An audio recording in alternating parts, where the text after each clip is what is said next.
When the courtroom lights hit David Chen's face, nobody could know he'd been crying every night for the past 3 months. His 3-year-old daughter Lily was waiting at daycare for Daddy, while Frank Caprio opened the file. A simple parking ticket case. But that day, in that courtroom, a father's silent scream would be heard. David's hands were shaking. The wedding ring on his left hand was still there. He didn't have the courage to take it off. 3 months ago, on that same finger, at the hospital, holding Sarah's hand. Now that hand was empty, just a metal circle and the heavy loneliness it carried inside.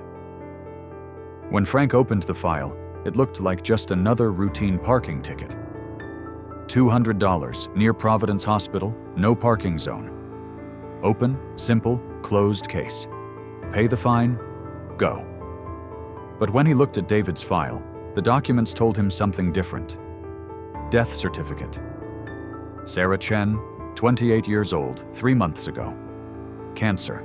Hospital bills, red stamped, unpaid, $127,000.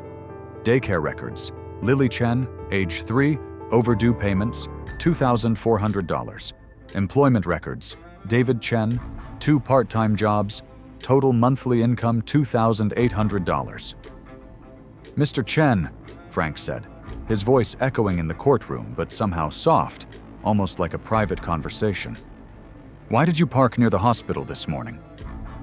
David's voice cracked. The words didn't want to come out. Everything he'd been holding back for 3 months, right now, with that question, was stuck in his throat. Your Honor, my wife died there 3 months ago. He couldn't finish the sentence. Everyone in the courtroom leaned forward. Prosecutor Mr. Morrison, 20 years in this business, had seen thousands of cases. But the pain in David's eyes was different. This wasn't ordinary pain. This was the pain of a man's heart breaking while trying to be both mother and father. This is exactly when everything changed. Frank Caprio's expression shifted. He closed the file, clasped his hands together, and looked at David.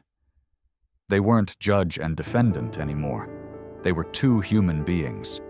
One trying to see the other's pain. Mr. Chen. Frank's voice trembled, very slightly, but it was there. How old is your daughter? 3, Your Honor. 3 years old. And she's growing up without a mother. Every day she asks me, where's mommy? And I don't know what to say. Court clerk Linda had worked with Frank for 20 years and had never seen such silence. The entire room was holding its breath.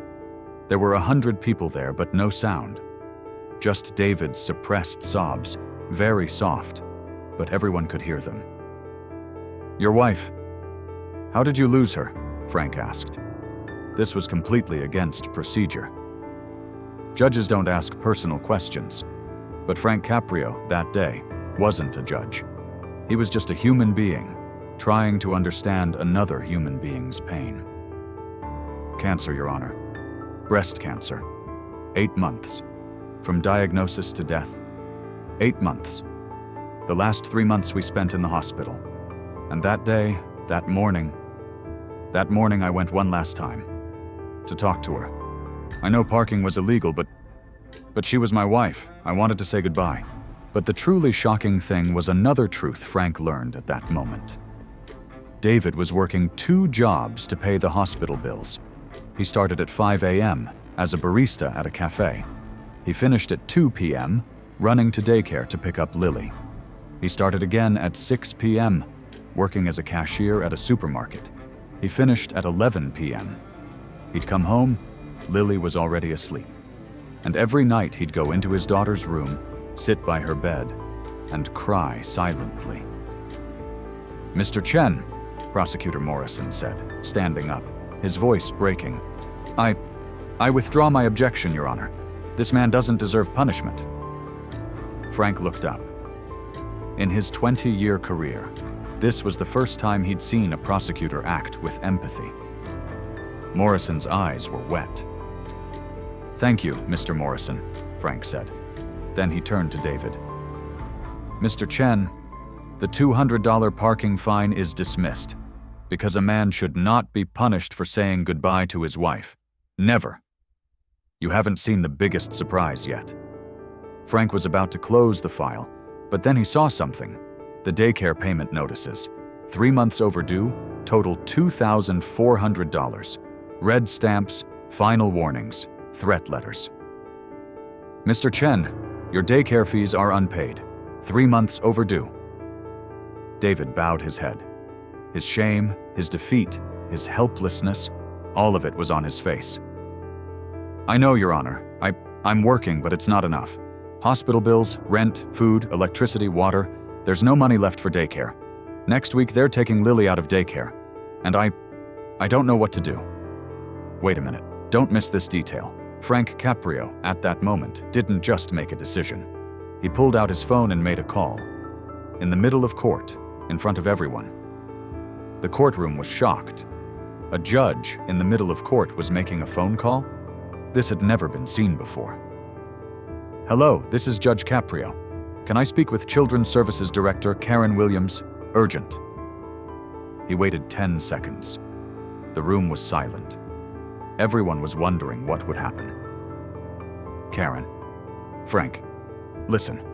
I have a father in front of me named David Chen. Lost his wife 3 months ago, cancer. Alone with his 3-year-old daughter. Can't pay daycare fees. Working 2 jobs, but it's not enough. What can we do?" There was silence on the phone. Then Frank smiled. That smile wasn't a judge's smile. It was a human being experiencing the joy of helping another human being. 6 months? Great. How much? $4,800? Perfect. Thank you, Karen. I'm very grateful. David Chen. Yes. Today. Okay. He hung up and looked at David. David was looking with shock, disbelief, hope mixed together. "Mr. Chen, the Children's Services Director will cover your daycare fees for 6 months.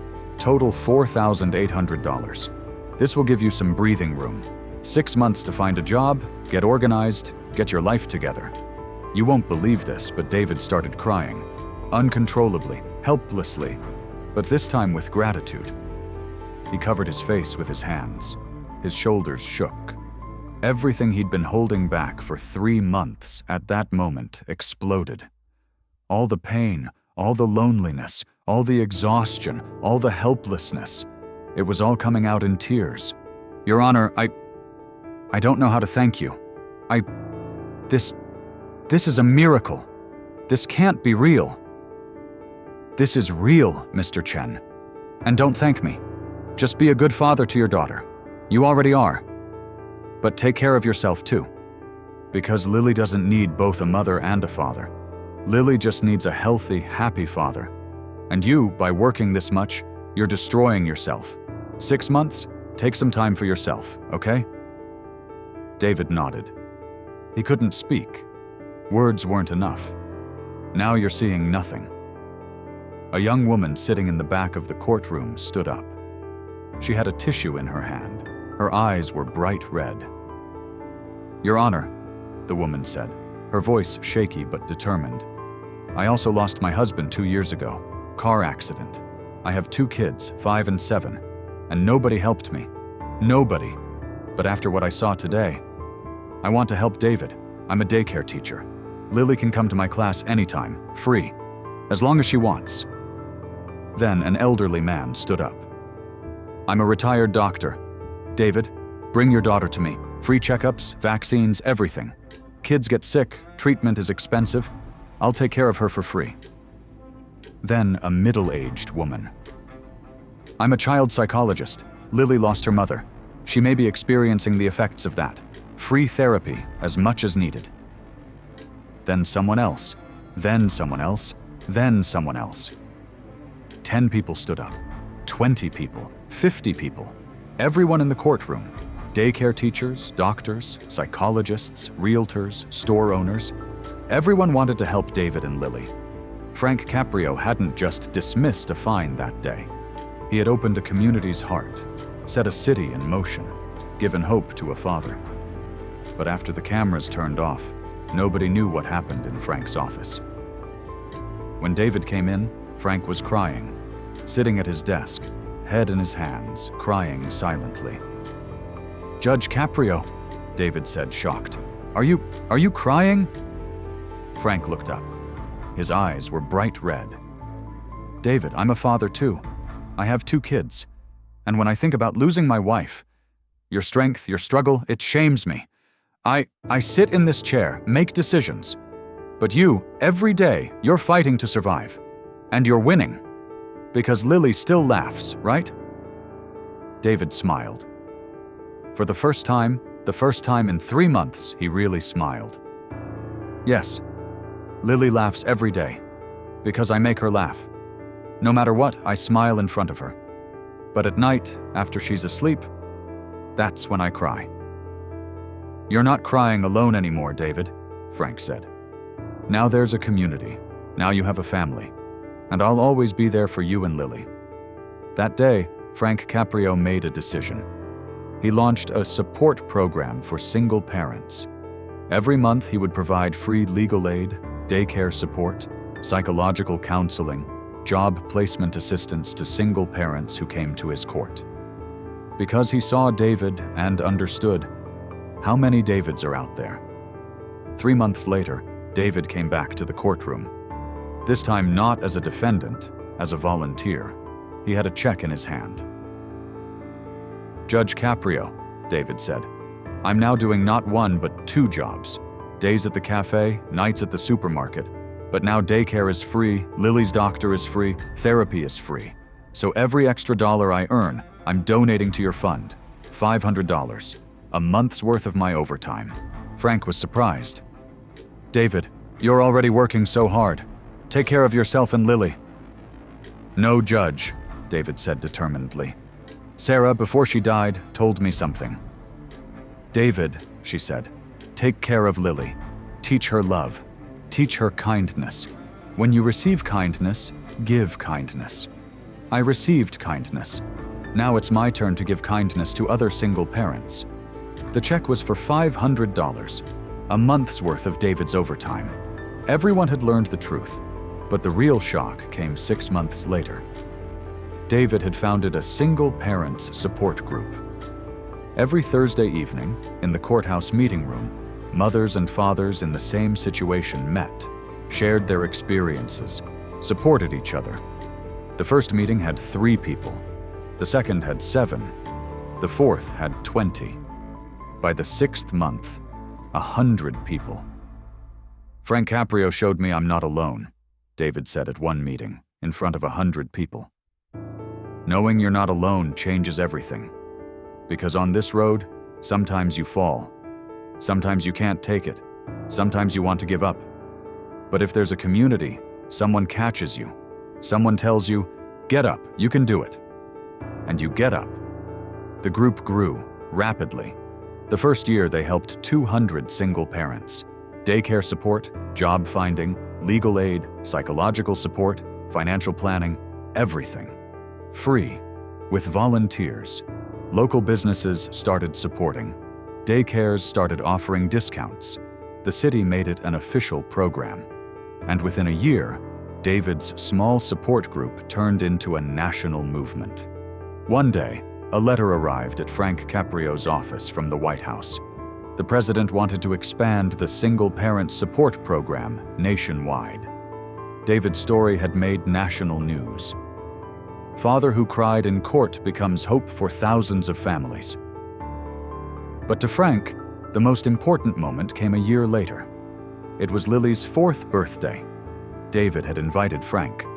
A small party at home, a few friends, a few daycare teachers, and Frank. "Judge Uncle," Lily said, holding Frank's hand with her small hands with bright eyes. "Daddy says you're our hero." Frank smiled and knelt down, getting eye level with Lily. "No, Lily, your daddy is our hero. He fights for you every day. Gets up very early in the morning, goes to bed very late at night. All for you. And that's real heroism." Lily thought for a moment, then hugged Frank, with her little arms tightly. Thank you for sending Mommy's angel. Daddy said Mommy is an angel now, and you sent us an angel." Frank's eyes filled with tears. Words weren't enough. He just hugged Lily tightly. That evening, after cutting the cake, David pulled Frank aside. From his pocket, he pulled out a small photo. Sarah, David, and baby Lily at the hospital, the day Lily was born. "This is the day Lily was born. Sarah told me that day. David, no matter what, give Lily a happy childhood. I may not be there, but you, be both mother and father to her. Give her a childhood full of love." And I promised her. But when cancer came, I thought I couldn't keep that promise. How could I? Bills, stress, loneliness, exhaustion. How could Lily be happy? But then, David continued, eyes full, voice shaking, "You came. That day in court. You didn't just dismiss the fine. You gave me hope. You mobilized a community. You showed me I'm not alone. And that hope gave Lily happiness. Look," he pointed to Lily, eating her cake, laughing, playing with friends. "She's happy. Sarah's soul is at peace, because I kept my promise to her." Frank touched David's shoulder. "David, hope was always in you. I just reminded you. Strength was always in you. I just saw it. And now look, you're giving hope to others. 200 families. This wasn't just a decision. This was a movement." Years later, when Frank Caprio retired, the most special guest at the ceremony was David and Lily Chen. Lily was now 8 years old, bright, happy, healthy, a girl who loved school, had friends, was chasing her dreams. "Judge Caprio," David said in his speech, in front of thousands of people. "4 years ago, I entered this courtroom as a desperate man. I had just lost my wife. I was alone with my daughter. I had no money. I had no hope. Today, I'm leaving as a community leader who has helped 200 single parents. And all of it, thanks to one man's, your, compassion." "But most importantly," David continued, holding Lily in his arms, "my daughter is living a happy childhood. Look at her, laughing, playing, dreaming. Sarah's soul is at peace, because I kept my promise to her. And this, thanks to you." The courtroom was giving a standing ovation, but Frank's eyes were only on Lily. That little girl was growing up without a mother, but not without love. Not alone, with a community. And that was more important than anything. When they thought it was over, just as Frank was stepping down from the podium, Lily ran up. In her small hand was a drawing. "Judge Uncle," Lily said, "this is for you." Frank looked at the drawing. 4 figures, a judge, a father, a girl, and an angel in the sky. The angel was smiling. At the bottom, in Lily's handwriting, "My family. Mom is an angel, but we're not alone." Frank at that moment understood the meaning of his 25-year career. His job wasn't to build families, it was to protect families, protect children's laughter, keep hopes alive, spread love. "Lily," Frank said, pressing the drawing to his chest, "this is the most beautiful gift. I'll hang this in my office, and every day I'll remember your smile. And every day I'll remember this. The most important thing isn't decisions. The most important thing is people. You, your father, and your laughter." As he left the courthouse building, Frank stopped and looked back. That huge building had been his home for 25 years. But now it wasn't just a building. It was a symbol of hope, a refuge for families, a protector of children. The voice on his phone was familiar. It was the Single Parent Support Group coordinator calling. "Judge Caprio, this month we helped our 500th family. David wants to open a daycare in your name, free for single parents. Sarah's Hope Daycare. Sarah's hope. Every child, every family deserves hope." Frank's eyes filled with tears. "Tell him I'm honored, and write this on the daycare door. This is home to a father's love, a community's compassion, and a child's laughter." That night, sitting at home, Frank wrote one last letter to future judges. "Dear colleague, One day, a single parent will come before you. Maybe a parking ticket, maybe something else. But don't forget, that person is doing two people's jobs. They're trying to be both mother and father, both earning a living and raising a child, both trying to look strong and crying every night. And if that person is now desperate, tired, broken, it's not your fault. But not helping them means losing your humanity. That day, when I helped David Chen, I didn't just save a man. I saved a girl. I gave peace to a mother's soul. I mobilized a community. I gave hope to 500 families. And you can too. Just open your eyes and see. In front of you isn't just a file, it's a life. Not just a defendant, a parent, not just a charge, a story. Sarah Chen, when she died, told her husband, "Give Lily a happy childhood." And I, that day, gave David that opportunity. Now Lily is happy. And that's the biggest achievement of my 25-year career. Decisions pass, files close, but a child's laughter lasts forever. Respectfully, Frank Caprio, retired judge, eternal family friend. The next morning, David was waiting for Frank outside the courthouse. Lily was with him too, in her school uniform, with her backpack, with bright eyes. "Judge Uncle!" Lily shouted, running. Frank knelt down, hugged Lily. "What are you learning at school today?" Frank asked. "About heroes," Lily said excitedly. "My teacher said everyone needs a hero, and I said my heroes are you and Daddy?" Frank smiled. "No, Lily, your daddy is the hero. I'm just a friend who helped." "No," Lily said seriously, with that deep seriousness of an 8-year-old child. "You're a hero too, because Daddy said you saved him. And Daddy saved me, so you saved me too. You're a hero." Frank, at that moment, didn't know what to say. Words weren't enough. He just hugged Lily, tightly, for a long time. David approached. "Judge, Lily's right. You're our hero. And every day we pray for you. Because you're not just our hero, you're the hero of 500 families." Today, 4 years later, David is still working. But not 2 jobs anymore, just one. As director of the foundation he created, helping single parents. Salaried, insured, regular working hours. And every day at 5 p.m. he leaves work, picks up Lily from school, they go home together, eat dinner together, do homework, read books. And Lily? She's growing up too. 8 years old, bright, happy, healthy. She never knew her mother, but every day she feels her love, in her father's every move, in the community's every help, in Frank Caprio's every reminder. Because that $200 parking ticket wasn't just a fine. It was a father's pain, a girl's future, a family's rebirth, a community's conscience. And Frank Caprio, that day, gave something more valuable than dismissing a fine: hope, love, community, and a chance to survive. This isn't a judge's story. This is a father's story. This is a girl's story. This is a community's story. And this story repeats every day, worldwide, in every Frank Caprio, every David Chen, every Lily, every single parent. Because remember, justice isn't just about punishment. Justice is protecting.